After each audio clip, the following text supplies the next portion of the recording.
Você curte fazer trilha? Já fez alguma trilha, sim? Trilha. Alguém aqui já fez trilha? Trilha, levanta a mão aí. Tem que ter participação. Pô, tem uma galera meio preguiçosa. Aí, quem nunca fez trilha, então? Já chamei de preguiçoso, né? Fazer o quê? Vai ter coragem, Bia? Aí. Pô, aí, que isso, ó, uma galera aí corajosa, pelo menos. Uma vez eu fui para um lugar chamado Ilha Grande. Vocês já foram a esse lugar? Ilha Grande? Ilha Grande é o seguinte, ou você tem dinheiro para pagar barco toda hora para te levar numa praia, ou você tem que fazer trilha. No meu caso, é sempre a segunda opção. Já vou no limite ali do dinheiro mesmo, entendeu? Levo as paradas para a praia para comer na praia mesmo. Eu sou de São Gonçalo, né? Então, pô, levo os lances para a praia para comer, não gastar grana. E aí, pô, uma garrafinha d'água, né? Aquele esquema, mochilinha e trilha. O que era maneiro lá de Ilha Grande é assim, que parece que quanto pior é a trilha, mais bacana é o resultado final. Então, poxa, teve uma lá que a gente ficou 1h30, 1h40 andando. Eu sei que para quem faz trilha isso é pouco, mas para mim já estava suficiente, tudo bem? Mas você que é mesmo, pô, radical, faz trilha, tem gente que faz travessia aí de um lugar para o outro, pô, 3 dias andando, aí não tem condições, para mim não dá. Mais maneiro de Ilha Grande é assim, que você entra numa trilha, você não imagina o que vai ser o resultado daquela trilha. Pode ser uma cachoeira, você imagina porque você estudou para estar ali naquele lugar, né? Tipo assim, eu sei para onde eu estou indo. Mas quando chega no lugar, cara, é muito melhor do que aquilo que você imaginava. Pode ser uma cachoeira, um rio, pode ser uma praia. Pô, tem uma praia lá, cara, chamada Dois Rios. Alguém já foi a essa praia? Lembra que foi, né? Essa praia tem as ruínas lá da prisão, do presídio, antigo presídio. Foi? Já foi? Pô, Duda, balançou a cabeça. Lívia, já foi também? Tem que ir, né? São irmãs, né? Fazia passeio junto. Então, pô, cara, você chega nessa praia, aí, eu não queria ver ruína de presídio, eu queria ver a praia. Pô, desculpa o pessoal, né, de história aí. O lance era a praia. A praia é maravilhosa, porque é uma praia, assim, muito linda. Você vai chegar naquela praia ali e não vai ter ninguém naquela praia, às vezes, assim, uma pessoa, duas no máximo. E na praia tem 2 rios, tem um rio de cada lado da praia que deságua assim no mar. Cara, é um negócio fantástico mesmo, negócio bonito demais. A gente vai ver um texto aqui que Jesus fala sobre o caminho dessa vida, é como se fosse a trilha dessa vida. E essa trilha, ela vai ter um resultado final, pô, que é maravilhoso. Jesus está falando do Evangelho e o resultado final, poxa, é mais bonito do que essa praia de 2 rios. Só que a trilha para chegar nesse resultado final, às vezes ela passa por caminhos difíceis mesmo, por sofrimento. E Jesus vai tentar explicar isso para os seus discípulos. Vamos tentar ler esse texto e tentar entender? Então, olha só, a gente está no capítulo 10 de Marcos, e a gente vai ler o verso 32 até o 34. Pequenininho aí.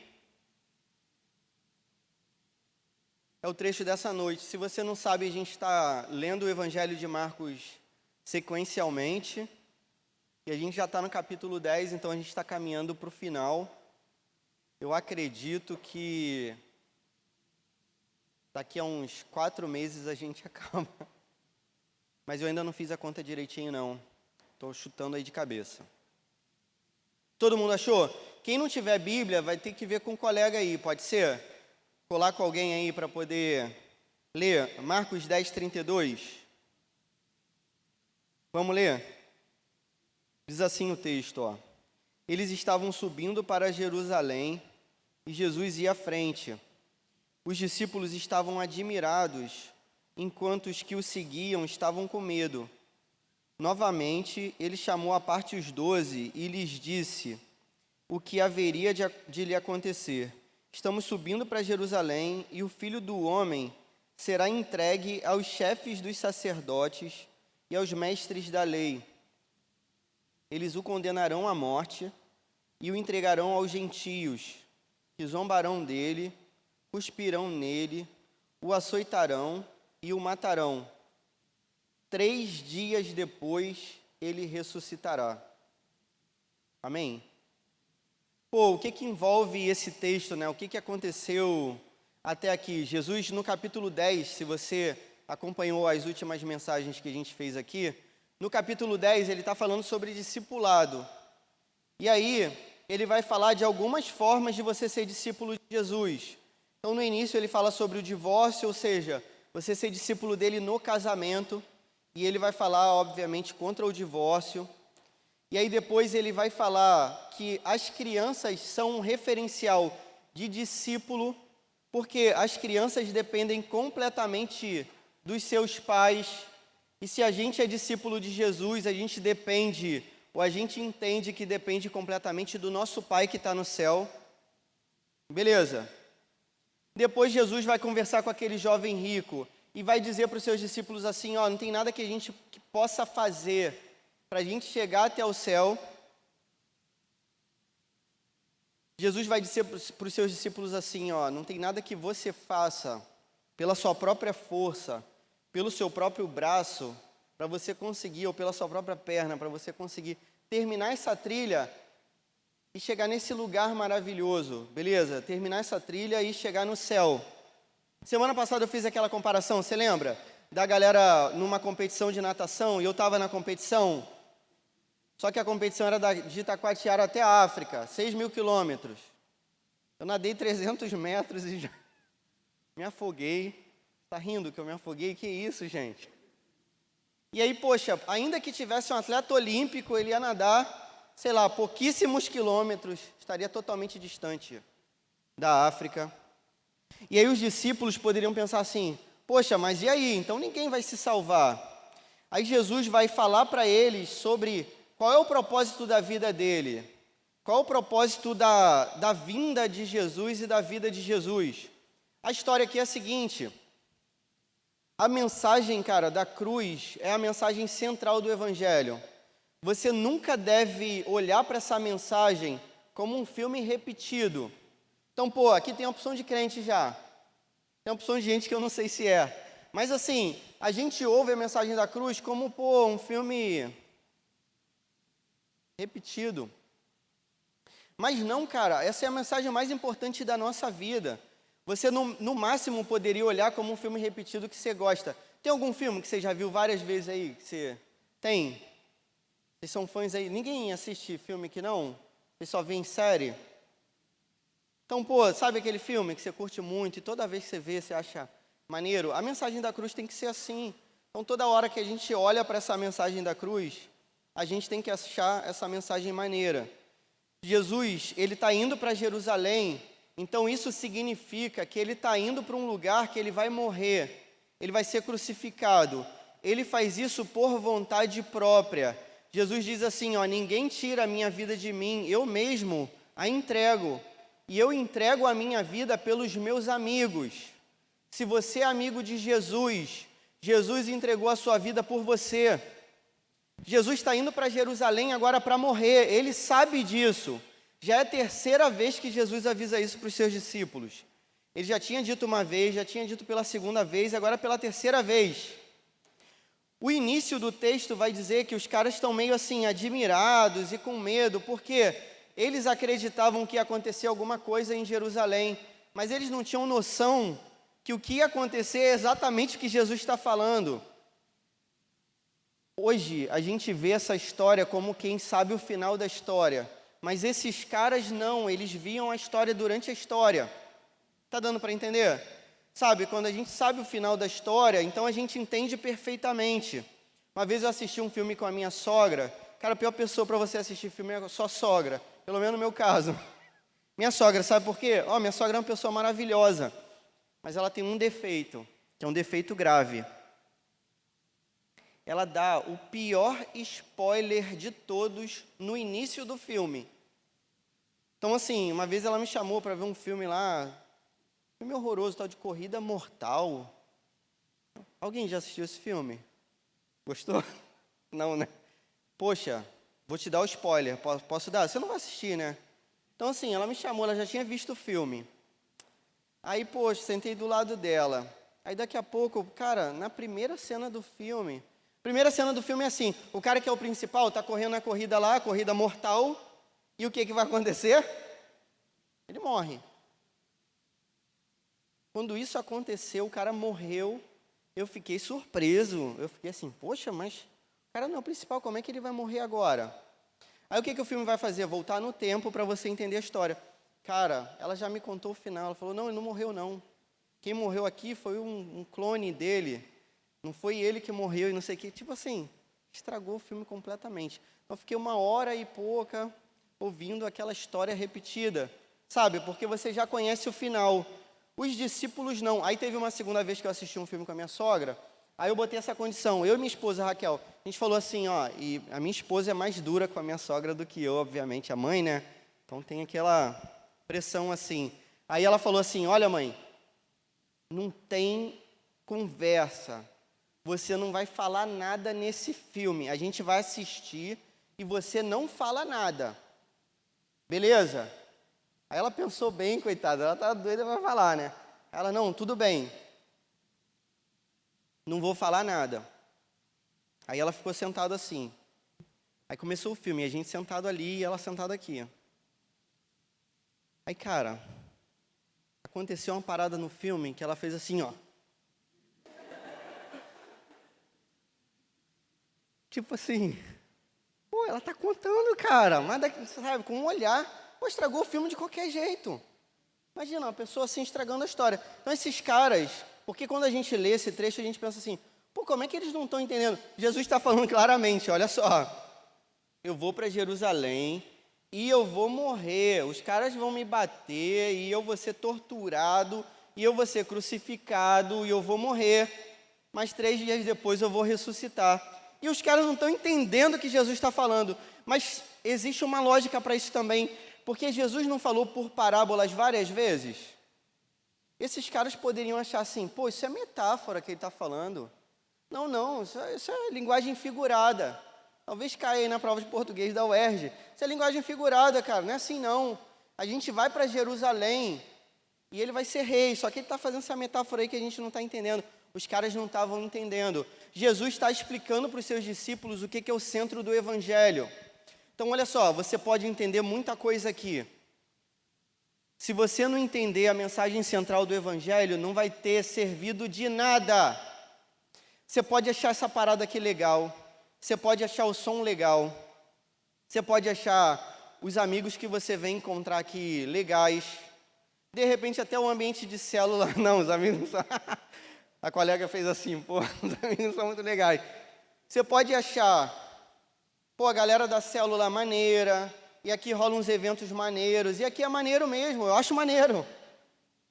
Mas isso não é o principal.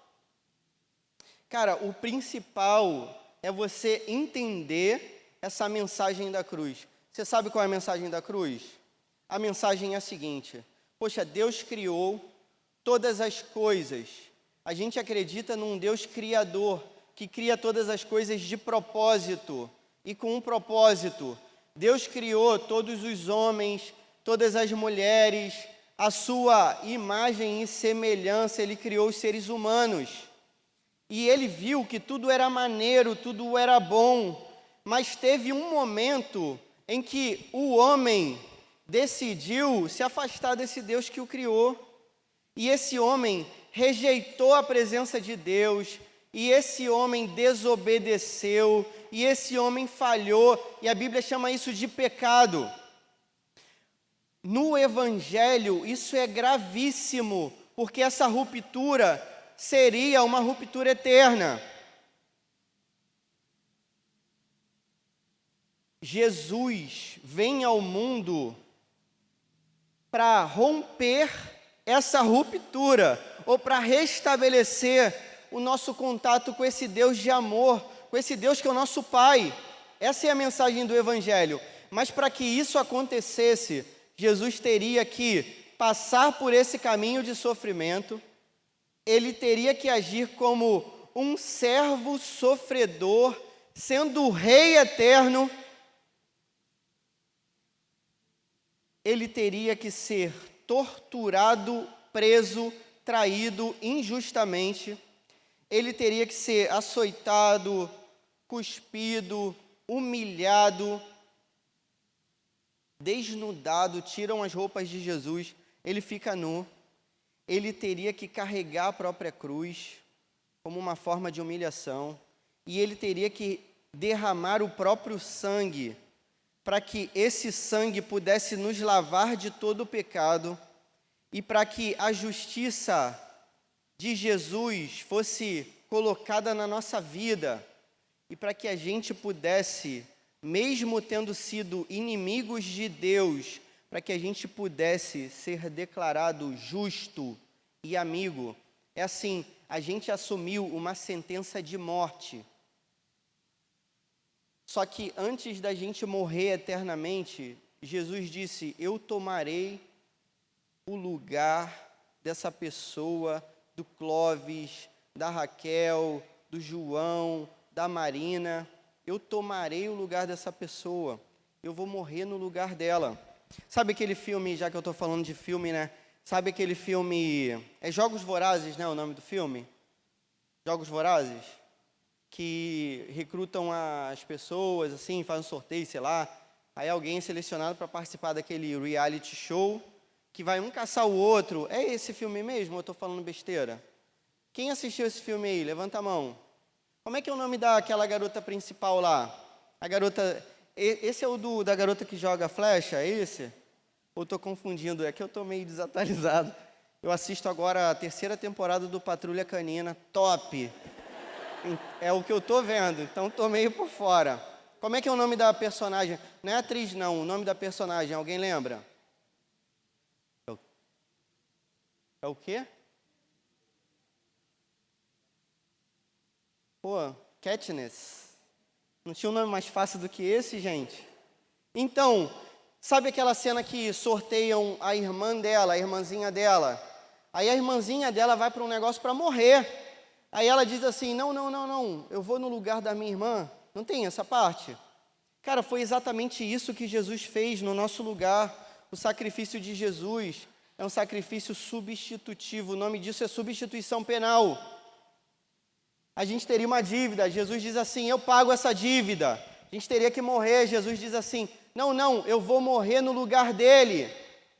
É isso que diz o Evangelho. Essa é a mensagem mais importante da nossa vida, porque através dessa mensagem, Deus começa a olhar para a gente como se fosse com uma lente nova. Então, diante de Deus agora não tem mais inimigos, mais amigos, porque Ele olha para a gente através do sacrifício de Jesus. A Bíblia vai garantir com a mensagem da cruz para a gente que a nossa salvação se dá por fé somente. É pela graça mediante a fé. E a gente não teria braço para remar, a gente não teria força para fazer. Eu vou fazer uma comparação aqui, espero que dê certo. Vou copiar de um cara chamado Sproul. Preciso de 3 voluntários aí. Pô, Enzo. Chega aqui, Enzo, por favor. Um de cada vez. Sei que você está doido. Você está doido para eu te escolher, né? Eu vou repetir essa parada amanhã também, no final de semana de treinamento. Aí amanhã você, né, faz como se isso não tivesse acontecido. Não, você, o Enzo, cara, vai fazer o papel mais importante. Ele é Jesus. Aí você tem que vir para o lado de cá, Enzo, por favor. Vai ser uma interpretação. Cara, é o papel da sua vida, você tem que brilhar agora. Voa, filho, brilha. Não é assim? Beleza. Cara, o Enzo é Jesus, aquele que apresentou uma obra perfeita diante de Deus, o único que poderia apresentar essa obra perfeita diante de Deus. Tudo bem? Eis o Cordeiro de Deus que tira os pecados do mundo, Jesus. Numa escala de obras, eu vou pegar a pior pessoa do mundo agora. Poxa, quem que vai ser escolhido? Igor? Não, é representando, entendeu, Igor? Chega aqui, cara. É só uma representação, não fica acanhado, não. Cara, fala aí um cara da história muito ruim aí. Chuta aí um cara da história, você leu no livro de história, você achou que esse cara é mau. Manda lá, um nome. Isso, Hitler, pode ser? Maneiro. Maneiro não é, né? Cara, então, esse aqui é o papel do Hitler.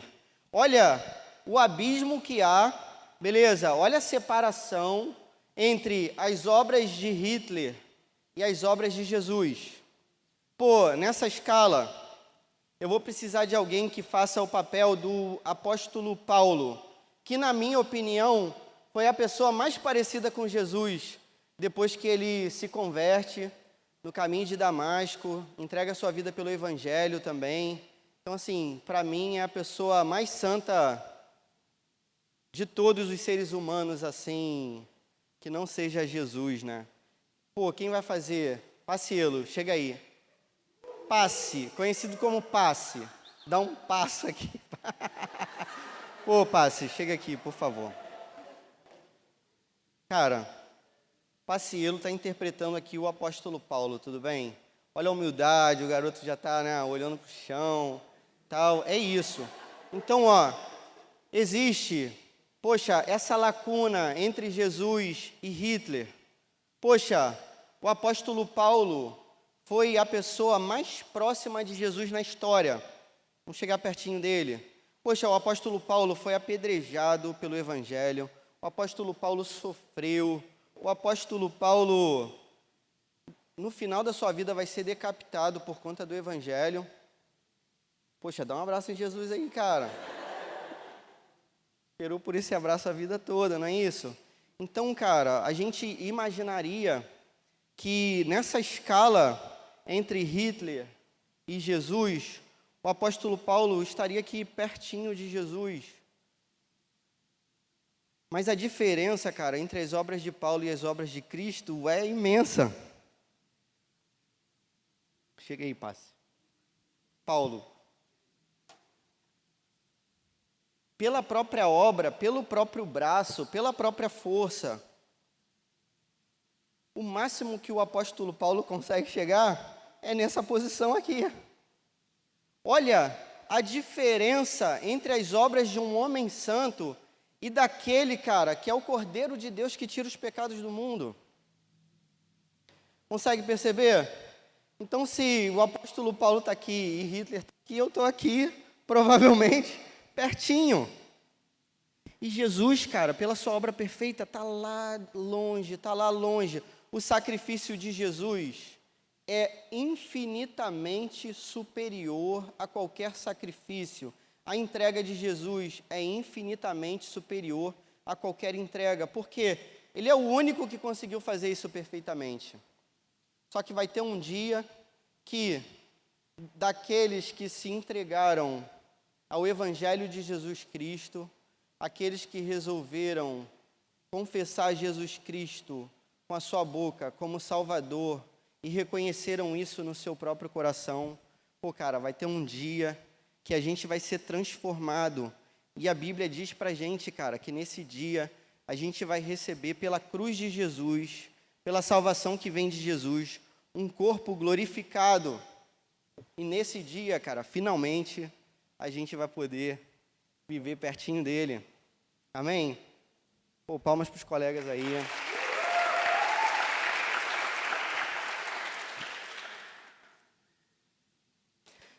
Queridos, essa é a mensagem do Evangelho, cara. A mensagem da cruz é essa, que aquilo que Jesus faz, a gente não consegue fazer.